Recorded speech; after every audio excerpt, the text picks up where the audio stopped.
Llegamos al final de Entre Líneas. Bueno, empezó la votación en el Senado de la República del presupuesto nacional. Daniel, el Frente ató todos los acuerdos en la interna, aseguró los votos y efectivamente, bueno, va a haber presupuesto, ¿no? Sí, una particularidad de este presupuesto 2015 es que en el Senado no hubo grandes cambios, no hubo una intervención de la Cámara Alta para modificar aspectos sustanciales, ni siquiera la reasignación de recursos, no se tocó un peso de lo que estaba en diputados. ¿Por qué? Bueno, porque la crisis política, en cierta forma, que se dio en diputados, obligó a encarar esto de otra manera en la Cámara Alta, y lo que había que hacer era atar los acuerdos y asegurar que hubiera presupuesto. Recordemos cómo funciona esto: si no estaban lo que se aprobara en el Senado, si no tenía sus votos en diputados para aceptar los cambios, pasaba a Asamblea General, donde el Frente no tiene la mayoría, no llegaba para lograr este presupuesto. ¿Y qué pasa? Bueno, funciona con el anterior, con el que viene el gobierno anterior. Entonces era importante lograr justamente estas mayorías, asegurar que el oficialismo va a sacar el proyecto de presupuesto tal como estaba previsto.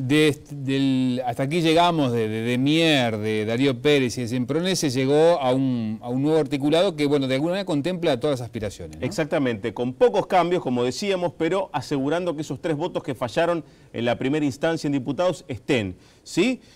Bueno, recordemos lo que pasó al comienzo con el proyecto que lleva el Ejecutivo, que es de unos 708 artículos, pasa a tener 745 una vez que pasa por la Comisión de Diputados, y ahora el que se comenzó a votar este lunes tiene 765, la versión definitiva del proyecto presupuestal de 2015 a 2019. Recordemos, presupuesto que tiene la particularidad de que se maneja con 2 años, ¿verdad? Sí. Con asignaciones de recursos para 2016 y 2017, y se verá después, en función de la marcha de la economía, con las rendiciones de cuenta que se podrá ir agregando para los diferentes incisos. Lo dicho, era una situación muy difícil para el Frente Amplio, que en 11 años casi nunca tuvo problemas de imponer su mayoría. Quedó aquella historia de Semproni con la interpretación de la ley de caducidad. Inclusive en algunas otras leyes donde falló algún voto, como había mayoría y se podía tener incluso el apoyo de algún otro partido, se podía lograr. Pero en este caso, no. ¿Y cuál era el talón de Aquiles? Bueno, el proyecto original que preveía aumentar el salario del personal subalterno de las Fuerzas Armadas a través del recorte del 50% de las vacantes que se generen de soldados de primera y equivalentes, ¿sí? Esto salvo en salida militar. La idea era llegar a un monto de unos 8 millones de dólares en el periodo, dejando que esto se resolviera por parte de defensa y de economía. Pero recordemos, porque el dato no es menor, recorte de vacantes de soldados de primera. Claro, artículo que tuvo 47 votos del Frente, más el de Eduardo Rubio de Asamblea Popular, pero que no contó con la aprobación de los diputados díscolos, digamos. Exactamente, recordemos Semproni, Mier y Darío Pérez. Semproni de Compromiso Frente Amplista, un sector que todavía no está afiliado formalmente al Frente Amplio, más allá que votó bajo el lema. Y en el caso de Mier y de Pérez, integrantes de la Liga Federal, un sector que tiene mucho predicamento en varios departamentos, sobre todo del interior del país. Recordemos que Semproni había dicho que no iba a votar ese artículo original de las vacantes al barrer, que no estaba de acuerdo con ese enfoque y que había que estudiarlo unidad por unidad. Esto lo dijo bastante antes de que el proyecto llegara a la Cámara. Y los de la Liga Federal argumentaron que se corría el riesgo de cerrar unidades militares y que esto podía complicar en algunas localidades, como por ejemplo en Santa Clara de Olimar, así lo expresó básicamente el diputado Mier de 33, y que ellos no estaban de acuerdo con eso porque era un problema social, ¿verdad?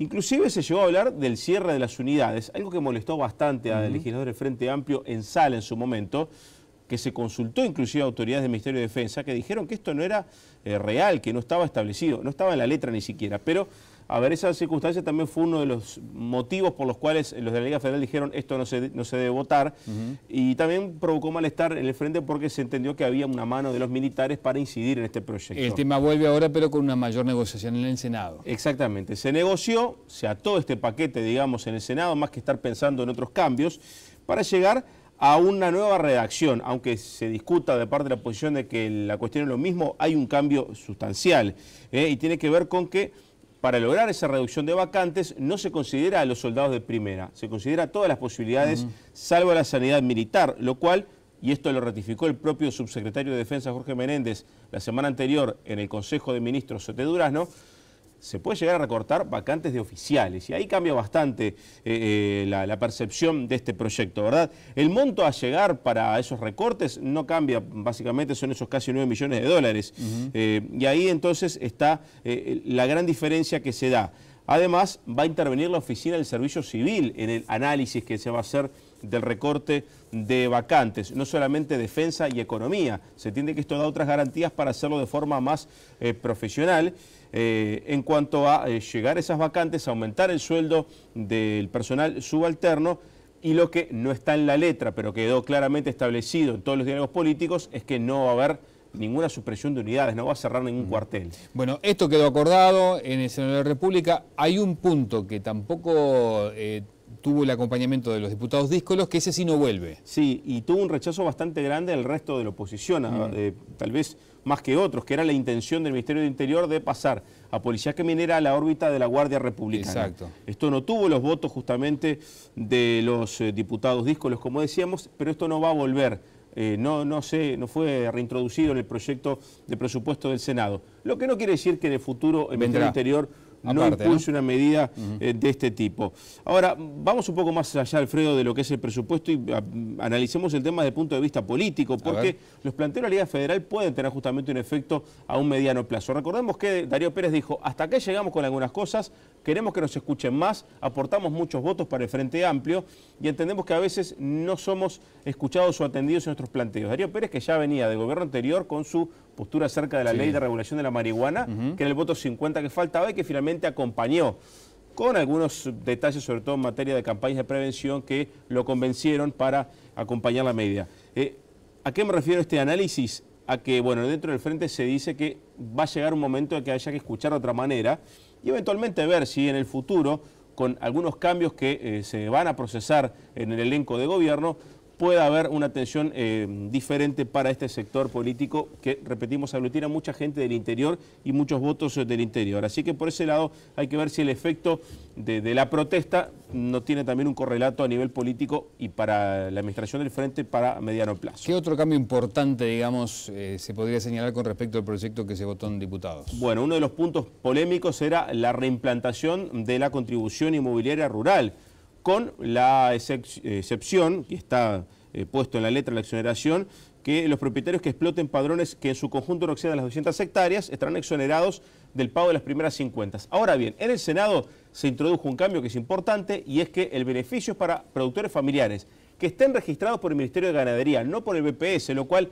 aumenta el rango de productores familiares. Acá se entiende de parte de Frente Amplio, y aquí lo impulsó bastante Andrés Barterreche, el suplente Mujica, que se atiende a una situación de los productores familiares que debería ser contemplada en los temas tributarios y de forma tal de reimplantar esto, que fue un acuerdo, recordemos, con el Congreso de Intendentes, pero también atender la situación de los pequeños productores. Otras de las disposiciones que generó, digamos, bastante polémica durante el conflicto de la enseñanza, finalmente terminará aplicándose. Sí, bueno, esto es un poco, ya lo hemos hablado, ¿verdad? Tiene que ver con el articulado famoso que decía que si no había acuerdo salarial con los sindicatos, el dinero previsto para los incrementos salariales de esas partidas serían destinadas a otros fines, ¿verdad? Estamos hablando de partidas por 130 millones de dólares en los 2 primeros años, que finalmente, de acuerdo a la letra, van para fortalecimiento y formación docente. Recordemos, la FENAPES no aceptó, la Federación de Magisterio sí, y en ese caso, bueno, habrá diferencias en cuanto a las partidas para cada subsector de la educación, pero en función de esto,